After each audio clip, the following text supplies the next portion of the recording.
काय ते? दूध. हा, आता काय बनवायचं? फालुदा. फुला फुला नाही, फालुदा. इकडे बघ, काय बनवायचं? फालुदा. इकडे बघ, इकडे बघ, लवकर बोल. फालुदा. फालुदा. परी गार या सर्वांनी फालुदा खायला या या. असं बघ, या या या सर्वांनी या. पाहिलत ना बडबड कशी करते ही चिमणी.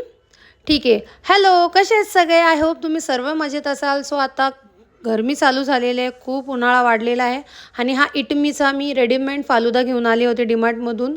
सो तुम्हीसुद्धा घेऊन येऊ शकता आणि मस्त क्विक आणि लगेचच हा फालुदा तयार होतो. 1 लिटर दूध घेतलं होतं आणि त्याला मस्त बॉईल होऊन दिलं. त्याच्यानंतर हे पॅकेट जे होतं फालुद्याचं त्याच्यामध्ये ॲड केलं आणि मस्तपैकी एक 10 ते 15 मिनटं मी उकळी येऊन दिली छानपैकी आणि त्याला थोडं रूम टेम्परेचरवर थोडंसं थंड होऊन दिलं आणि मग फ्रीझरला म्हणजे आपल्या फ्रीजमध्ये ठेवलं आणि संध्याकाळी सगळ्यांबरोबर खाल्लं. Okay, bye bye.